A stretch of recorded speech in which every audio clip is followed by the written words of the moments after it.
Papua holds one of the most resource-dense and biologically rich ecosystems on the planet. It functions as a massive, living global asset. For decades, the primary method of extracting value from this land has relied on brute force. Mining and logging operations convert raw nature directly into immediate cash, exports, and infrastructure. Standard economic metrics like regional GDP frame this system as a success.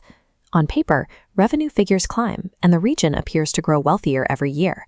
But this accounting ignores the depletion of natural stock.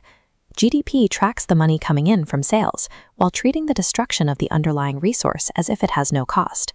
The universal loss value model reveals the true ledger. 50 trillion rupees in revenue triggers hidden liabilities, lost carbon, degraded water, and erased pharmaceutical potential.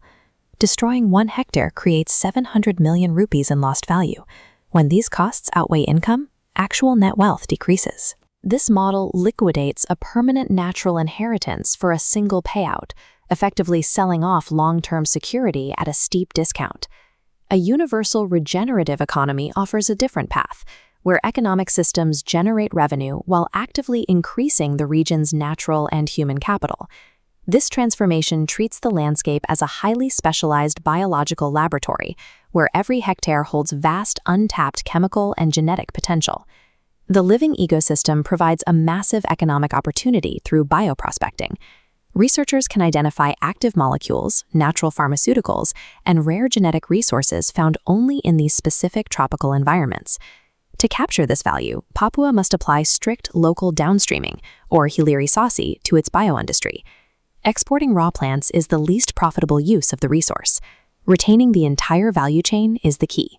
DNA sequencing, pharmacological research, branding, and final production must take place within the region to keep the profits and technical expertise in Papua.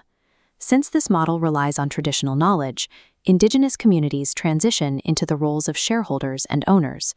They hold the intellectual property and royalty rights over the natural medicine and data their ancestors have protected for centuries.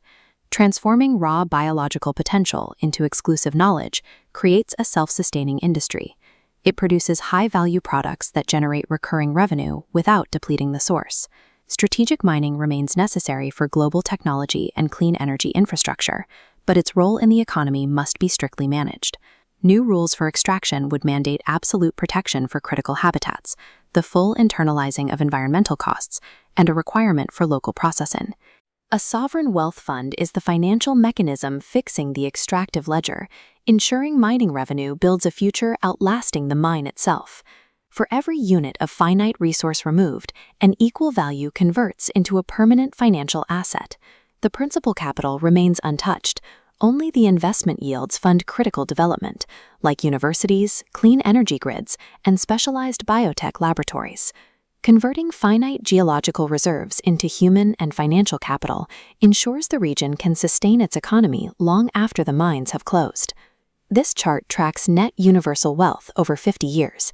The extractive model produces a rapid spike, but as resources vanish and repair costs mount, wealth plummets. The regenerative model starts slowly, but by year 20, investments compound, creating growth far exceeding the old model. After 50 years, this path leaves Papua with intact forests, a massive sovereign wealth fund, and a society that owns a world-class bioeconomy.